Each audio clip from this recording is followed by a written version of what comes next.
Dios les bendiga, bienvenidos al estudio de nuestra serie acerca de los grandes milagros del Antiguo Testamento. Hoy estaremos estudiando cómo Dios multiplicó la harina y el aceite.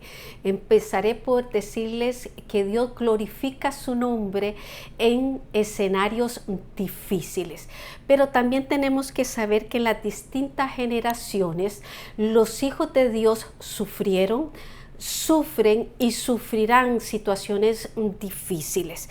De hecho, Hebreos 11 nos da una lista donde dice que algunos de ellos andaban pobres, angustiados y hasta maltratados, y no por pecados, porque dice y agrega que eran hombres de los cuales el mundo no era digno, dando fe de su testimonio. En la prueba Dios sigue siendo fiel, esa tiene que ser nuestra convicción. En la clase de hoy, el milagro hecho por Dios en Sarepta de Sidón se nombra por que era una ciudad pagana, en beneficio de una viuda, de su hijo y del profeta Elías. Nos ayudará a considerar lo que he venido diciendo, con el propósito de saber que cuando atravesemos tiempos difíciles, recordemos que Dios es el mismo de ayer, hoy y por siempre, y que en su Hijo, tanto judíos como gentiles, seremos socorridos por su poder. Punto número 1. Dios envía a Elías a Sarepta, donde una viuda lo habría de sustentar. Punto A. Cuando el arroyo de Kerib se secó, Dios habló a Elías para orientarlo. Esto lo vamos a estar viendo en el capítulo 17 de Primera de Reyes, a partir del verso 7, que el contexto de este verso nos presenta a Elías en el arroyo de Kerib frente al río Jordán. Esto después de haber dado la profecía al rey de Acab, donde le dijo que no iba a llover más. Primera de Reyes 17:3 nos dice cómo Dios mismo lo había enviado a ese lugar, al arroyo de Kerib, para protegerlo de la persecución. Por eso en este verso dice: apártate de aquí, vuélvete al oriente y escóndete en el arroyo. Mientras estuvo allí, él tenía agua del arroyo y los cuervos le traían pan y carne 2 veces al día. Verso 7. Dice, ahora en este verso vemos que el arroyo se secó por la sequía. Le diré que si Dios lo envió ahí para protegerlo y el arroyo se seca, vayan viendo cómo Dios le habla a Elías. Dios había cerrado los cielos por el pecado de aquel pueblo. A pesar de la crisis, Dios no desamparó a su siervo. Hebreos 13:5 tiene esta promesa, como Dios no desampara, ni lo hará ahora con aquellos que le son fieles. Verso 8. Entre secarse el arroyo y llegar la palabra de Dios para guiar a Elías, fue tan rápido que a él no le dio tiempo de sentirse desamparado. Hoy los hijos de Dios vivimos en un mundo que está bajo la ira de Dios. Pero eso no detendrá esa palabra orientadora para que sepamos qué hacer en estos tiempos. Son esos momentos de prueba que Dios trata con es en esos momentos de prueba donde Dios trata con nuestro carácter y nos enseña a conducirnos conforme a su propósito. Así que son momentos valiosos. Punto B. Dios envió a Elías a una región gentil, Sarepta de Sidón, para que una viuda pobre le sustentara. Verso 9. Este verso tiene una palabra específica para Elías. Debía de ir, dice, a Sarepta de Sidón para vivir allá. Sarepta era un territorio fuera de Israel, una ciudad fenicia en la costa del mar Mediterráneo entre Sidón y Tiro.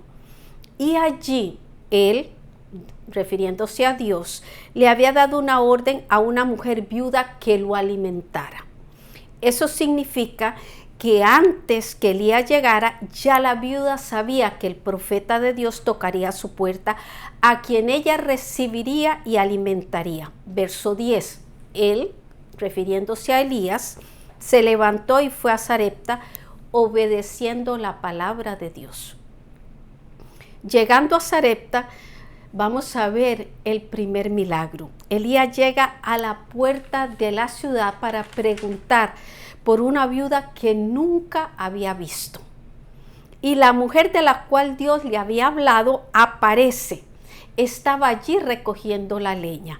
Así que esto no es obra de la casualidad, sino de la conexión de los hechos para cumplir la voluntad de Dios. Tanto la viuda como Elías supieron que eran la persona de la que ellos oyeron hablar de parte de Dios.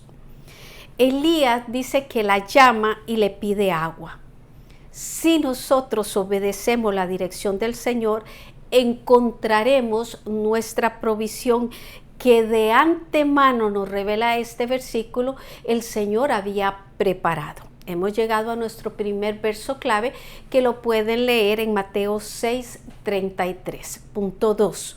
Dice que Dios hizo multiplicar la harina y el aceite conforme a su promesa. El Señor provee en el escenario de la necesidad.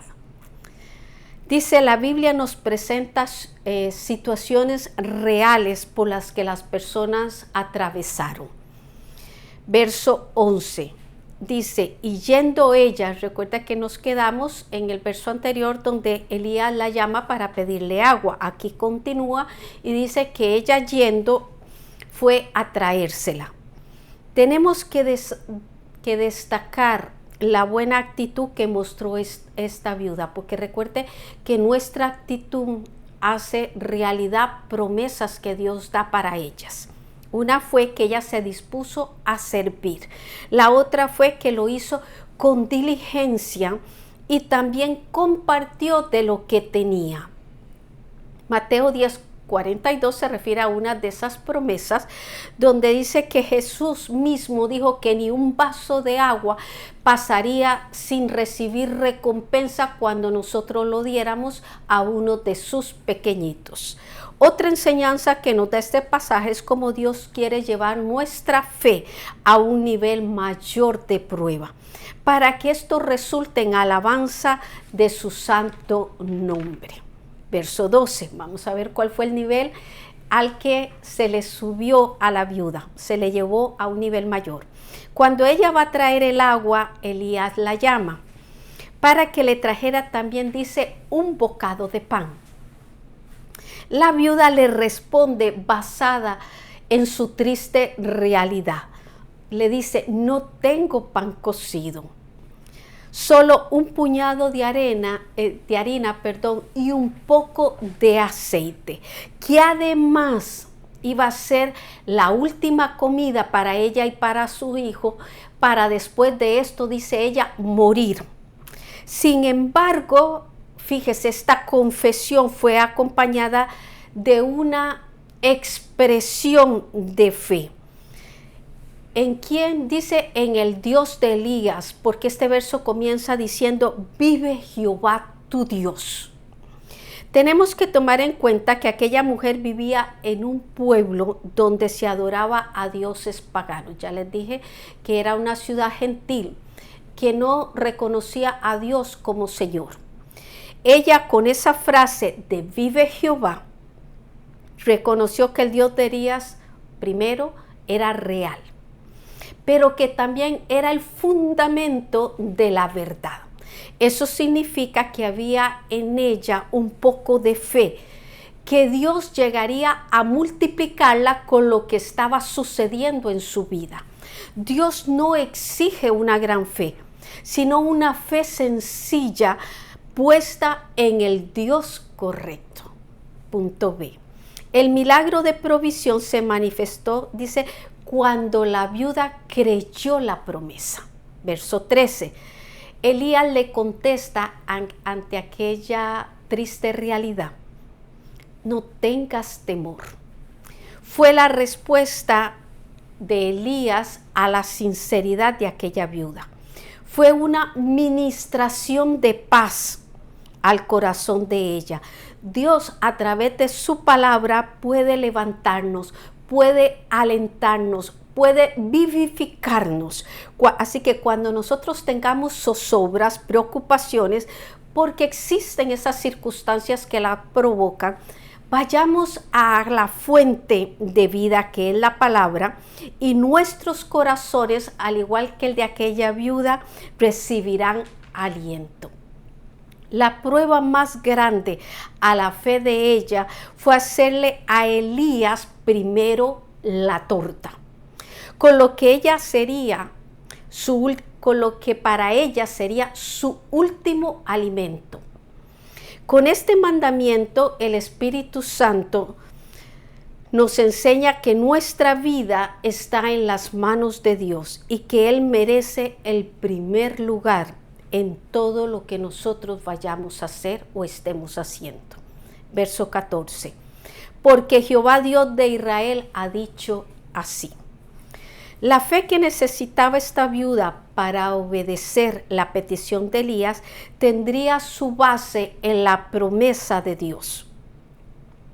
El profeta le dijo que Dios prometió que su harina no escasearía ni permitiría que su aceite disminuyera hasta que Él hiciera llover otra vez sobre la tierra.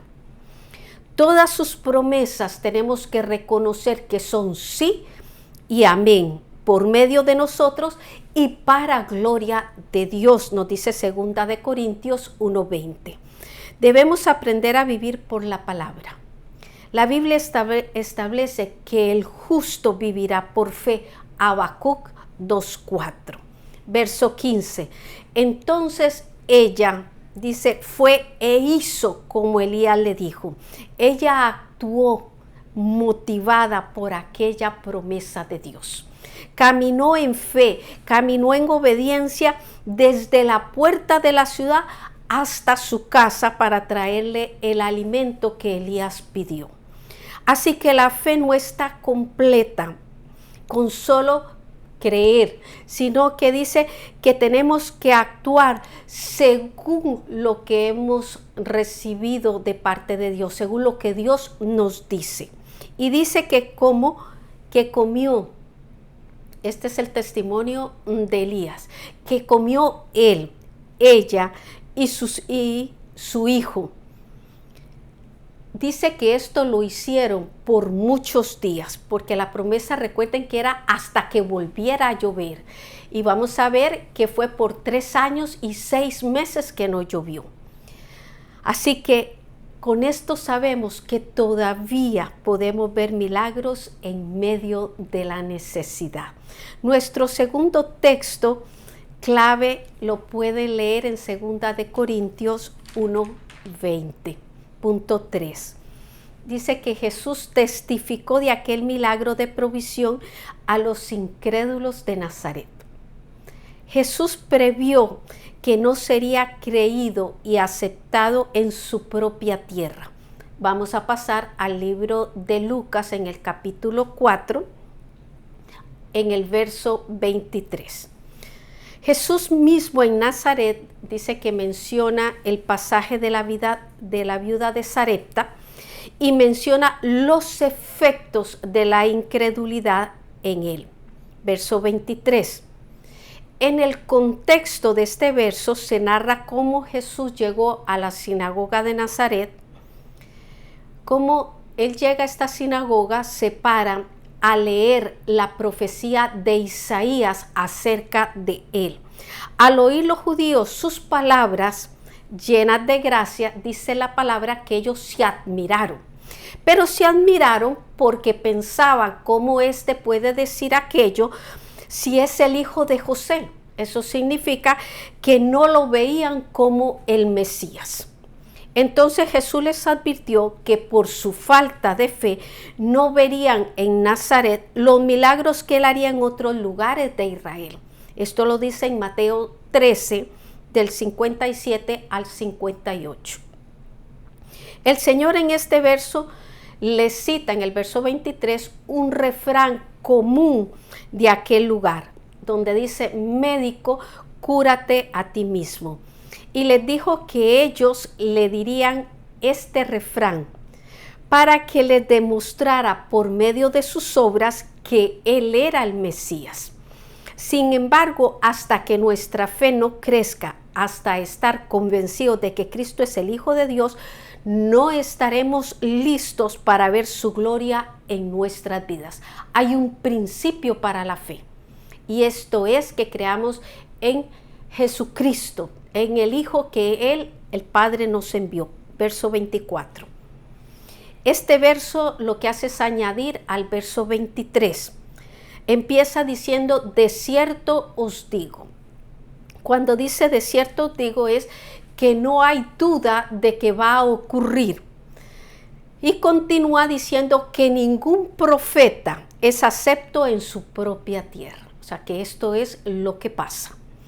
Un comentario o un comentarista dice que nadie tiene más dificultad en reconocer los dones en sus siervos que aquellos que viven familiarmente con ellos. Vemos como todo lo que hemos estado diciendo concuerda con Elías. Recuerde que él fue a Israel a profetizar, o sea que él estaba en Israel. Pero como no recibieron su palabra, lo que hicieron fue levantar persecución por él, que es donde Dios lo defiende y lo protege. Lo mismo le sucede al profeta Eliseo, que ahí mismo se hace referencia, donde dice que en aquel tiempo en Israel había muchos leprosos. Pero ¿a quién envía o quién llega donde Eliseo? Naamán el sirio. Y a él le hace Dios el milagro. Pero Dios escoge a este hombre gentil para sanarlo de lepra. Pueden leer su historia en Segunda de Reyes, capítulo 5, del 1 al 14. Un buen punto, oyendo esto, para que nosotros podamos implementar, es que cuando Dios llame a alguien cercano a nosotros y lo quiera usar en su ministerio, ayudemos a hacerlo.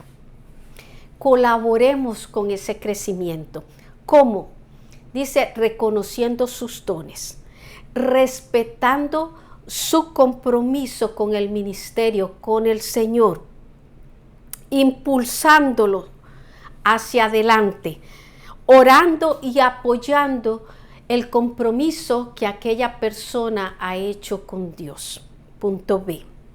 Dice, Jesús justificó que Elías fuera enviado a tierra gentil donde había fe. Dice, nuestro Señor Jesucristo honró las Escrituras citándolas en varias ocasiones, cuando ellas se relacionaban especialmente con su vida o con su ministerio. Verso 25, vemos cómo cita Primera de Reyes 17, capítulo 1, dándole así una verdad histórica a este pasaje que estamos estudiando en Primera de Reyes 17. Al decir que en Israel había muchas viudas en días de Elías, él estaba reconociendo que también las viudas de Israel estaban necesitadas de un milagro de provisión. Esto cuando el cielo fue cerrado por 3 años, lo que les decía, y 6 meses, y una gran hambre en toda la tierra.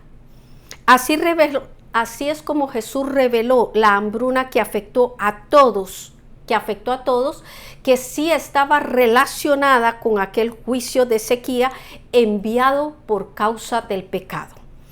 Pero que la condición espiritual del pueblo de Dios era tan deplorable que impedía su provisión milagrosa. Verso 26. Dice, pero a ninguna de ellas fue enviado Elías, sino a una mujer viuda en Sarepta de Sidón, dejando claro que debido a la incredulidad, el Señor eligió glorificar su nombre al enviar a Elías a una ciudad que, aunque pagana, había una mujer viuda que confesó al Dios de Elías y puso fe en sus promesas. Dice que puso tal fe en sus promesas que vemos una acción. Dice que ella obedeció el mandamiento de sustentar al profeta. Pero ellos, al oír esto, a quienes Jesús les estaba predicando en aquella sinagoga de Nazaret, dice que ellos, al oír esto, lo que hicieron fue llenarse de ira contra Jesús, al punto que lo llevan a la cumbre del monte para despeñarle. Juan, en el capítulo 1, dice cómo Jesús vino a los suyos y los suyos no le recibieron. Juan, que es el que está escribiendo este libro, hace un contraste entre la fe con la incredulidad, agregando. Dice que a todos los que reciben a Cristo y creen en su nombre, el Padre les da potestad de ser llamados hijos de Dios. Así que nosotros tenemos que seguir orando por el pueblo judío para que sean salvos y puedan ver espiritualmente. Texto clave de nuestra tercera parte está en Romanos 10:17. Reflexión. Dice, la manera como nuestra fe crecerá es a través de vivir las pruebas confiados en que su fidelidad no fallará. Dice Salmo 37:25, no existe un justo desamparado, ni su descendencia que mendigue pan. Recuerde que hacemos una invitación al final de la clase, y la de hoy estará basado en un consejo que le da Daniel al rey Nabucodonosor después de darle la revelación del sueño que él tiene acerca de lo que a él le esperaba por haber pensado que era su poder quien había logrado lo que él era y lo que tenía. Dice Daniel 4:27, oh rey, acepta mi consejo. Tus pecados redime con justicia y tus iniquidades haciendo misericordias para con los oprimidos, pues tal vez será eso una prolongación de tu tranquilidad. Si lo dijéramos en estos días, tendríamos que decirlo de esta manera. Cristo, que es nuestra justicia, perdona nuestros pecados si yo voy a Él. Y las iniquidades que venían a ser el fruto del pecado, ahora se cambiarían por el fruto del perdón que Cristo nos otorga y manifestamos, fíjese, misericordia para otros. Esto resultará en una paz que sobrepasa todo entendimiento. Yo espero que esta palabra pueda ser implementada en su día diario. Para la próxima semana, nuestro próximo milagro para estudiar será cuando Elías fue traspuesto al cielo en un torbellino. Bendiciones.